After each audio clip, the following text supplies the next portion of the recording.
ईद से कुछ दिन पहले मेरे घर के ड्राइवर ने मुझसे छुट्टी मांगी और कहा कि मुझे मेरी तनख्वाह के साथ ईदी भी दे। मैंने घर जाना है, मुझे ऑफिस से देर हो रही थी। सोचा दोपहर में आकर ड्राइवर को तनख्वाह और ईदी दोनों दे दूंगा। मैं आज शाम की बजाय दोपहर में ही आ गया। मेरी बीवी उस वक्त अपने कमरे में नहीं थी। मुलाजमा से पूछा तो उसने बताया बेगम साहिबा रोजाना इस वक्त ड्राइवर के कमरे में होती हैं। मेरी बीवी रोजे के साथ उस ड्राइवर के कमरे में क्या करने जाती थी। मैं जैसे ही ड्राइवर के कमरे के पास पहुंचा और फिर जो मंजर मैंने देखा, मेरे जिस्म से जान निकल गई। मैं सोच भी नहीं सकता था मेरी इतनी नेक और रोजेदार बीवी मुझे इतना बड़ा धोखा भी दे सकती है। दिल किया जमीन फटे और मैं इसमें धंस जाऊं। और फिर दरवाजा खुलते ही सर पर आसमान टूट पड़ा, क्योंकि बीवी तो रोज माह रमजान का मुबारक महीना और मेरी बीवी इस महीने में इस कदर घटिया काम कर सकती थी, ये मैं सोच भी नहीं सकता था। मेरी नेकोकार बीवी जिसने कभी कोई रोजा नहीं छोड़ा था, वो मुझे इतना बड़ा धोखा दे रही थी और मैं इस बात से पूरी तरह अनजान था। बहुत दिनों से जो कुछ मैं महसूस कर रहा था, आज उसी एहसास ने मुझे इस बात पर मजबूर कर दिया था कि मैं खामोशी से सच का पता लगाऊं। मुझे काफी दिनों से इस बात पे शक था कि मेरी बीवी ड्राइवर के साथ मिलकर कुछ ऐसा कर रही है जो नामुनासिब है। मुझे अंदाजा नहीं था कि वो मेरे पीछे ड्राइवर के क्वार्टर तक पहुंच जाती है। एक मालकिन का मुलाजिम के क्वार्टर में भला क्या काम हो सकता था। कई दफा मुझे चौकीदार ने भी बताया था कि मेरी बीवी दोपहर के वक्त अक्सर ही ड्राइवर के साथ घर से बाहर निकलती है। लेकिन जहां तक मुझे मालूम था, मेरी बीवी ना ही घर से बाहर निकलती थी और ना ही उसे अकेले कहीं जाने की आदत थी। तो फिर वो मुझसे छुपकर मेरे पीछे कहाँ जाती थी। बहुत सी बातें थी जो इस बात की तरफ इशारा कर रही थी कि मेरी बीवी मेरी पीठ पीछे मुझसे छुपकर कुछ ऐसा कर रही है और ड्राइवर भी इस सब में शामिल है। मैं अपने ड्राइवर अख्तर को तनख्वाह और ईदी देने के लिए क्वार्टर पर आया था। ड्राइवर के क्वार्टर से मुझे सरगोशियों की आवाज सुनाई दे रही थी। कमरे की खिड़की हल्की सी खुली हुई थी और ड्राइवर के जुमलों ने मेरी जान निकाल कर रख दी थी। वो बहुत आराम से मेरी बीवी आसमा से कह रहा था कि आप मेरे लिए बहुत खास हैं और अगर आप चाहें तो मेरे मन की मुराद पूरी कर सकती हैं। आप मुझे खाली हाथ ना लौटाएं, वरना मैं मर जाऊंगा। मेरी बीवी उसकी बात सुनकर फौरन तड़प गई और कहने लगी, हाँ अख्तर, ऐसी बातें क्यों करते हो? तुम्हें खाली हाथ लौटाने वाली मैं कौन होती हूँ? तुम्हारी मन की हर मुराद पूरी होगी। मैं तुम्हारे साथ हूँ। मैं सांस रोके कमरे की खिड़की से झांकने लगा और अंदर का मंजर मेरे होश उड़ा देने के लिए काफी था, क्योंकि मेरी बीवी मेरे ही ड्राइवर के साथ जिस हाल में बैठी थी, उसे देखकर मेरे तन बदन में आग लग गई थी और मुझे ड्राइवर की बातों का मफहूम पूरी तरह समझ आ गया था। इससे आगे कुछ भी देखने की हिम्मत मुझ में नहीं थी। मेरे जिस्म से पसीना पानी की तरह फूट रहा था और सांस लेने में भी बहुत मुश्किल हो रही थी। जो कुछ मैंने देखा था उसे बर्दाश्त करना मेरे लिए मुमकिन नहीं था। आसमा के साथ गुजरा एक एक पल मेरी आंखों के सामने घूम रहा था। पता नहीं वो कब से इस तरह मुझे धोखा दे रही थी और मैं उसकी वफादारी और दीनदारी के गुण गाता रहा था। शायद मोहब्बत के अंधेपन ने आज मुझे इस मोड़ पर लाकर खड़ा कर दिया था कि मेरी आंखें सच देखकर धुंधला सी गई थी। मैं जिस तरह वहां तक पहुंचा था उसी तरह वापस पलट आया था और अपनी गाड़ी में बैठकर अपने 1000 गज के शानदार बंगले से बाहर निकल आया। आज ये बड़ी गाड़ी और बंगला मेरे लिए बेमायनी हो गया था। मेरी इज्जत पर ऐसा दाग लगा था कि ये दौलत इस दाग को नहीं मिटा सकती थी। मेरा भरोसा चकनाचूर हो गया था। मैंने सोच लिया था कि मैं इस बेवफाई पर अपनी बीवी को एक ऐसा तोहफा दूंगा जो मेरी बीवी कभी भूल नहीं पाएगी। मैं अफ्तार के वक्त घर लौटा तो मैंने अफ्तारी की टेबल पर वो तोहफा अपनी बीवी को पेश कर दिया। मेरी बीवी सर पर दुपट्टा सजाए हाथ फैलाए इस तरह दुआ मांग रही थी जैसे वो कोई बहुत नेकोकार औरत हो। और जैसे ही मेरी बीवी की नजर मेरे दिए तोहफे पर पड़ी तो उसे देखकर मेरी बीवी के कदमों तले से जमीन निकल गई। मैंने उसे ऐसा तोहफा दिया था जिसका वो तसव्वुर भी नहीं कर सकती थी, लेकिन मेरी नजर में वो इसी तोहफे की मुस्तहिक थी। मैंने मुस्कुराकर उसे कहा था कि ईद की पेशगी मुबारकबाद कबूल हो اور وہ پھٹی پھٹی نگاہوں سے مجھے دیکھ رہی تھی۔ اس کے چہرے کا حال ایسا تھا جیسے کسی نے اس کے جسم سے روح کھینچ لی ہو۔ میرا نام تنویر ہے۔ میری اور آسما کی ارینج میرج ہوئی تھی، لیکن شادی کے کچھ ہی دنوں میں آسما نے اپنی خدمت اور خوش مزاجی سے میرا دل جیت لیا تھا۔ وہ بہت ہی سلیقہ مند اور دل جیتنے والی بیوی تھی، مگر مجھے یہ علم نہیں تھا کہ وہ یہ سب مجبوری میں کر رہی ہے، اور جس دن اس کی یہ مجبوری ختم ہوگی وہ مجھے اپنا اصل روپ دکھا دے گی۔ میں تو یہ سمجھ بیٹھا تھا کہ اسے مجھ سے محبت ہو گئی ہے۔ میری اور آسما کی عمر میں بہت زیادہ فرق تھا۔ شادی کے وقت وہ 18 برس کی تھی اور میں 32 سال کا تھا۔ دراصل آسما کے ماں باپ نہیں تھے اور اس کی دادی کو اس کی ذمہ داری پوری کرنی تھی، اسی لیے انہوں نے آسما کا رشتہ میرے ساتھ کر دیا۔ خوبصورت اور نازک سی آسما میری زندگی میں شامل ہوئی تو میری زندگی میں بہار آ گئی۔ جب سے میری اور اس کی شادی ہوئی تھی میں نے اسے کبھی نماز کو قضا کرتے نہیں دیکھا تھا۔ میں گھر سے نکلنے لگتا تو وہ مجھ پر پڑھائی کر کے حصار باندھتی اور ہر وقت میری کامیابی اور ترقی کی دعائیں مانگتی رہتی، مگر مجھے اس وقت یہ معلوم نہیں تھا یہ سب محض دکھاوا ہے۔ آسما کا میری زندگی میں شامل ہونے کے بعد سے بہت کچھ بہت تیزی سے بدلتا چلا گیا تھا۔ ہماری شادی کو تقریباً 3 سال ہونے والے تھے اور ان 3 سالوں میں نے اپنی بیوی کو بہت ہی نیک پایا تھا۔ اس سے بچت کر کے پیسے جوڑنے کی عادت تھی اور جس طرح اس نے پائی پائی جوڑ کر میرے کاروبار کو بڑا کرنے میں میری مدد کی، اس کی یہ خوبی واقعی قابل تعریف تھی۔ جب آسما میری زندگی میں آئی تھی تو تب میرے پاس ایک چھوٹا سا جوتے کا کارخانہ تھا جس سے میں مہینے کا اتنا کما لیتا تھا کہ ہمارا اچھے سے گزارا ہو جاتا تھا، مگر اس کے قدموں نے میری زندگی میں الگ ہی جان ڈال دی تھی۔ میرا کاروبار دن دگنی اور رات دگنی ترقی کرنے لگا تھا۔ کاروبار میں کوئی اونچ نیچ ہوتی تو وہ وظائف شروع کر دیتی۔ ہر وقت ایک الگ کمرے میں جائے نماز بچھا کر بیٹھی رہتی اور مجھے بھی وہاں نہ آنے دیتی۔ اس کا کہنا تھا کہ وہ تنہائی میں عبادت کرنا پسند کرتی ہے اور میں اپنی بیوی پر بہت فخر محسوس کرتا تھا جس نے ہر حال میں میرا ساتھ نبھایا تھا، لیکن مجھے یہ نہیں معلوم تھا کہ یہ تنہائی اسے مجھ سے دور جانے کے لیے چاہیے تھی۔ میری شادی شدہ بہن تھی، وہ جب بھی آتی تو مجھے یہ بات سمجھانے کی کوشش کرتی کہ آسما جیسے دکھتی ہے ویسی ہرگز بھی نہیں ہے، لیکن میں ہمیشہ اپنی بہن کو غلط ٹھہرایا کرتا۔ جیسے جیسے میرے پاس پیسے آنے لگے تو میں نے کارخانے کی جگہ نئی فیکٹریاں لے لی۔ میری زندگی کا رنگ ڈھنگ بدل گیا۔ دوست بھی ان کے ہوتے ہیں جن کے پاس پیسہ ہوتا ہے، کیونکہ جیسے ہی میرے دن بدلے تھے میرے ارد گرد دوستوں کا چمگٹا لگ گیا تھا۔ آئے دن ہی گھر پر کوئی نہ کوئی دوست چلا آتا اور ایک دعوت کا سما ہوتا، لیکن میری بیوی کو یہ پسند نہیں تھا۔ وہ میرے دوستوں کے سامنے بھی سر پر دوپٹہ جمائے نظریں جھکائے رکھتی اور کبھی کبھی تو کہتی کہ آپ دوستوں کو گھر نہ لایا کریں، اگر دوستوں کی دعوت ہی کرنی ہے تو باہر کر دیا کریں۔ مجھے یوں غیر مردوں کے سامنے آنا اچھا نہیں لگتا۔ آسما کی بات سن کر مجھے مزید خوشی ہوتی کہ میری بیوی بہت ہی زیادہ نیک اور وفادار ہے، اسی لیے میں نے اپنے دوستوں کو گھر بلانے کی بجائے باہر ہی ان کی دعوتوں کا اہتمام شروع کر دیا۔ کاروبار تیزی سے پھیلتا جا رہا تھا اور میں بہت زیادہ مصروف ہوتا جا رہا تھا۔ رات گئے تک میں کاروباری جھمیلوں سے فارغ ہوتا اور پھر دوستوں کے ساتھ ڈنر کے لیے نکل پڑتا۔ گھر پہنچنے تک 1-2 بج چکے ہوتے اور میری بیوی گہری نیند سو رہی ہوتی۔ خدا نے ان 3 سالوں میں ہمیں اولاد بھی نہیں دی تھی۔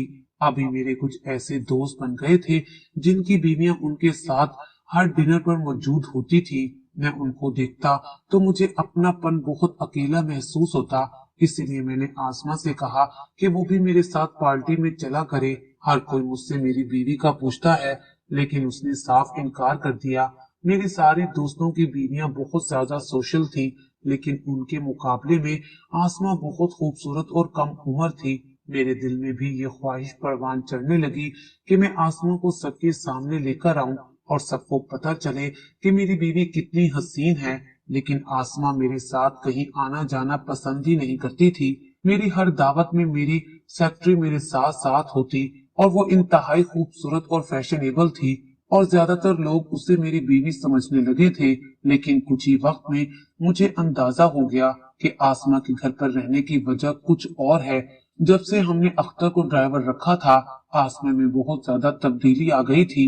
अख्तर एक खूबसूरत और जवान लड़का था जिसे मैंने हमारे ही बंगले में रहने के लिए एक क्वार्टर दे दिया था और उसका काम मुस्तकिल घर वाली गाड़ी पर ड्राइविंग करना था।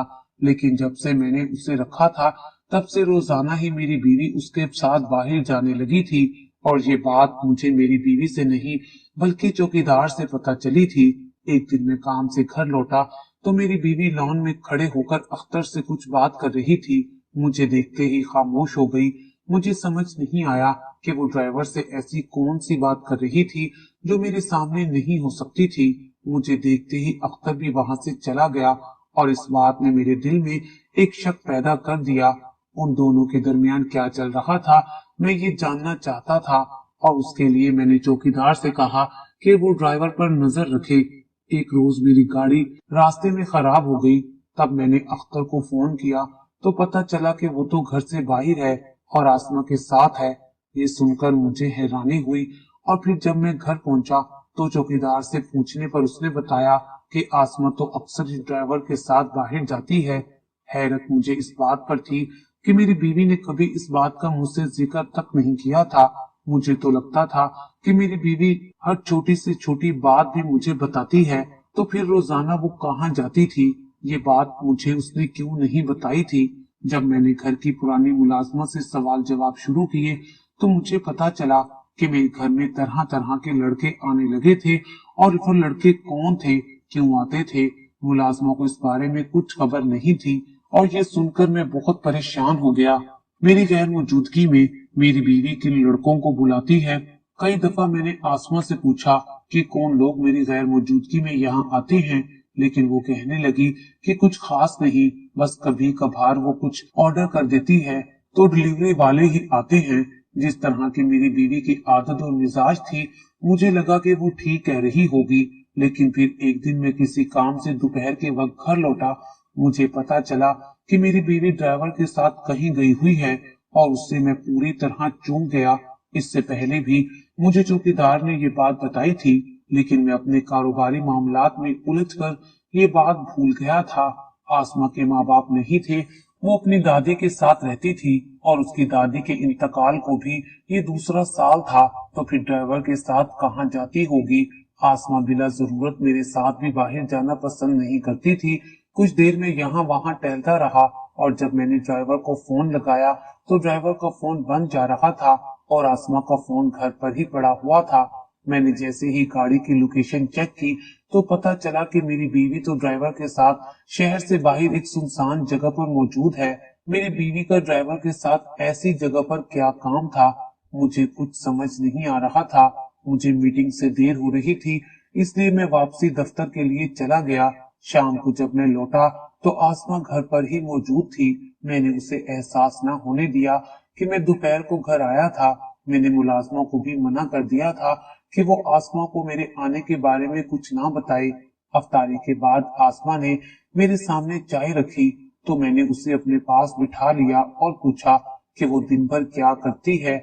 मैं उससे सवाल पूछकर उसे ये नहीं बताना चाहता था कि मैं उस पर शक कर रहा हूँ, इसलिए मैंने बात को घुमा दिया। मेरी बात पर आसमा मुस्कुराई और कहने लगी कि वो कहाँ जा सकती है, उसका मेरे सिवा इस दुनिया में है ही कौन। वो सारा दिन घर में रहती है और नमाज और इबादतों में मशगूल रहती है। आसमा के जवाब ने मुझे गुस्सा दिला दिया था। वो मेरे मुंह पर मुझसे झूठ कह रही थी। मेरा दिल चाहा कि मैं इसी वक्त इसके मुंह पर एक जोरदार थप्पड़ लगाऊं और उसे सच पूछूं, लेकिन अगर वो साफ मुकर जाती तो मैं ही झूठा पड़ जाता और ये सोचकर मैंने खुद से सच्चाई का पता लगाने की कोशिश की। अगले दिन मेरी बहन मिलने के लिए घर आई तो वो कहने लगी कि आप आसमा पर नजर रखें, आपने उसके हाथ में गाड़ी ड्राइवर और खुला पैसा देकर अच्छा नहीं किया। ऐसा ना हो कि वो आपको ही छोड़ जाए। अपनी बहन की बातें सुनकर मैं परेशान हो गया। वाकई वो ठीक कह रही थी। आसमा जवान थी, उसे तो कोई भी मिल सकता था और फिर अख्तर उसके इर्द गिर्द ही रहता था। कहीं वो अख्तर के साथ तो। मेरा दिल धक से रह गया था। 2 दिन बाद मुझे दोपहर के वक्त दफ्तर के काम से कुछ फुर्सत मिली तो मैं खामोशी से घर लौट आया। मैं अपने शक को मिटाना चाहता था कि कहीं न कहीं मुझे उम्मीद थी कि मेरी बीवी मुझे धोखा नहीं दे सकती, लेकिन घर आने पर पता चला कि मेरी बीवी तो ड्राइवर के क्वार्टर में मौजूद है। ड्राइवर ने आज सुबह मुझसे छुट्टी और तनख्वाह के साथ ईदी भी मांगी थी। मैं जैसे ही क्वार्टर के पास पहुंचा तो मैंने अपनी बीवी को ड्राइवर के साथ देख लिया। मैं एक गैरतमंद मर्द था और ये बात मेरी बर्दाश्त से बाहर थी। इसलिए मैंने अपनी बीवी को एक तोहफा देने के बारे में सोचा और घर से निकल पड़ा। अफ्तारी के टाइम पर जब मैंने अपनी बीवी के आगे वो तोहफा रखा तो उसके होश उड़ गए। वो हैरान होकर मुझसे पूछने लगी कि ये सब क्या है। मैंने मुस्कुराकर उसे बताया कि जो तुम चाहती थी मैंने वो कर दिया है। मैं नहीं चाहता था कि तुम अपने मुंह से ये बात कहो, इसलिए मैंने खुद तुम्हारी मनपसंद चीज तुम्हें तोहफे में दे दी है। आसमा रोते हुए कहने लगी कि आपको किसने कहा कि मुझे आपसे ऐसा तोहफा चाहिए था। मैंने आसमा से कहा कि फिर जो कुछ तुम कर रही थी इसका क्या मतलब था। आसमा बरसती आंखों से मेरी तरफ देखते हुए पूछने लगी कि मैं ऐसा क्या कर रही थी। मैं मुस्कुराया और कहा, तुम्हारे चेहरे से नेकी और इबादत गुजारी का पर्दा उठ चुका है और मैंने तुम्हारा असल चेहरा देख लिया है। ड्राइवर के क्वार्टर में जाकर जिस तरह तुम उसके मन की मुराद पूरी कर रही थी, उसके बाद मेरी जिंदगी में तुम्हारी कोई जगह नहीं है। मेरे अल्फाज सुनकर वो हक्का बक्का रह गई और कहने लगी, आपने क्या देखा है और क्या सुना है मैं ये नहीं जानती, लेकिन हमेशा आंखों से देखा और कानों से सुना सच नहीं होता। मेरा ना ही ड्राइवर के साथ कोई ताल्लुक है और ना ही मैंने कोई ऐसा काम किया है कि जिसकी वजह से आपको मुझे ये तोहफा देना पड़े। मैंने गुस्से में कहा, तो फिर तुम ये बताओ कि ड्राइवर के साथ रोजाना दोपहर को कहाँ जाती हो? इतनी सुनसान जगह पर तुम्हारा ड्राइवर के साथ क्या काम है और तुमने ये बात मुझसे क्यों छुपाई है?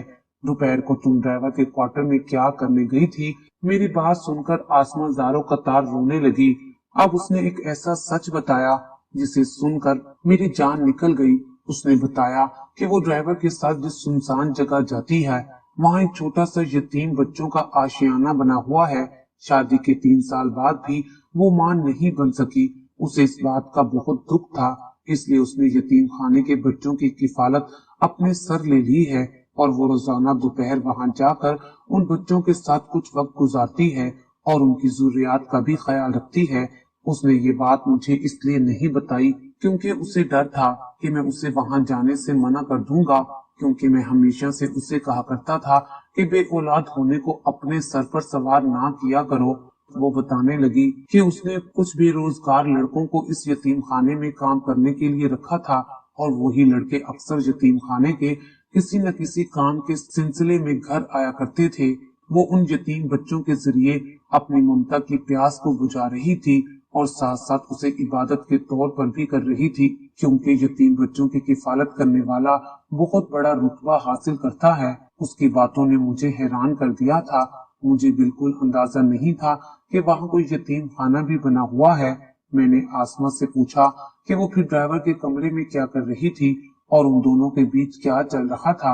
उसने मुझे बताया कि ड्राइवर की बीवी हामला थी और उसकी कुछ महीनों से तबीयत बहुत ज्यादा खराब थी और अख्तर अक्सर उसी को लेकर परेशान रहता था और मैं उसे तसल्ली दिया करती थी। जिस रोज अख्तर के कमरे में गई थी उस रोज अख्तर की बीवी का गांव में ऑपरेशन होने वाला था और उसने मुझसे सुबह छुट्टी भी मांगी थी, मगर मैं उसे छुट्टी दिए बगैर ही ऑफिस चला गया था। बस वो इसीलिए बहुत ज्यादा परेशान था। वो चाहता था कि मैं उसकी बीवी और होने वाले बच्चे के लिए दुआ करूं, क्योंकि उसका मानना था कि आसमा बीबी की कोई दुआ रद्द नहीं होती, बल्कि उसके मुंह से निकली हर दुआ कबूल हो जाती है। वो आसमा से उस रोज दुआ करने का ही कह रहा था और आसमा के कदमों में बैठा रो रहा था। उस वक्त आसमा ने उसे खामोश करवाने की नीयत से कंधे पे हाथ रखा और मुझे लगा कि शायद वो आसमा से उसकी कुर्बत की ख्वाहिश कर रहा है और आसमा इसके लिए राजी है। मेरी आंखों ने जो कुछ देखा था वो सब कुछ सच होते हुए भी सच नहीं था। अख्तर आसमा को अपनी बहन समझता था और उसकी बहुत इज्जत करता था और उसकी नजर में वो अल्लाह वाली थी और वो आसमा से अपनी बीवी और बच्चे के हक में ही दुआ करवाना चाहता था। आसमा यतीम खाने के ही किसी न किसी काम से अक्सर ड्राइवर को क्वार्टर की तरफ जाया करती थी, इसीलिए मुलाजमा ने मुझे गलत मालूमात दी और चौकीदार भी मुझे सही बात ना बता सका। ये जानकर के आसमा बेकसूर है और वो वाकई ही नेक और सच्चे काम में लगी हुई है, मुझे अपनी गलती पर पछतावा हो रहा था। मैं अपनी शादीशुदा बहन की बातों में आ गया था। वो जानबूझकर मुझे आसमा के खिलाफ कर रही थी ताकि मैं उसे घर से निकाल दूं और मेरी जायदाद भी मेरी बहन के बच्चों को मिल जाए। आसमा के सामने तलाक की दस्तावेज पड़े थे और वो रोते हुए उन्हें देख रही थी। मैंने अभी उन कागजात पर दस्तखत नहीं किए थे, इसलिए आसमा का सच जानते ही मैंने उन कागजात को फाड़कर हवा में उड़ा दिया था और आसमा से माफी मांग ली थी कि मैंने गैरों की बातों में आकर उस पर शक किया था। आसमा ने मुझे दिल से माफ कर दिया था। वो वाकई एक नेक औरत थी जिसकी दुआओं में बड़ी तासीर थी। मैंने उसी वक्त अख्तर को बहुत से पैसे देकर उसे उसके गांव रवाना कर दिया था। अगले रोज अख्तर की कॉल आई और उसने बताया कि उसकी बीवी खतरे से बाहर है और उसकी बीवी ने एक सेहतमंद बच्चे को जन्म दिया है। अख्तर और उसकी बीवी मेरे और आसमा के बहुत शुक्रगुजार थे कि हम दोनों ने उनकी मदद की थी और मैं अपने आप से बहुत शर्मिंदा था जो अपनी बीवी को नहीं पहचान सका था। 2 दिन बाद ईद थी और मैं अपनी बीवी को शॉपिंग करवाने के लिए बाजार ले गया था। मेरा दिल आसमा के लिए साफ हो चुका था और हमारी जिंदगी में फिर से बहार आ चुकी थी।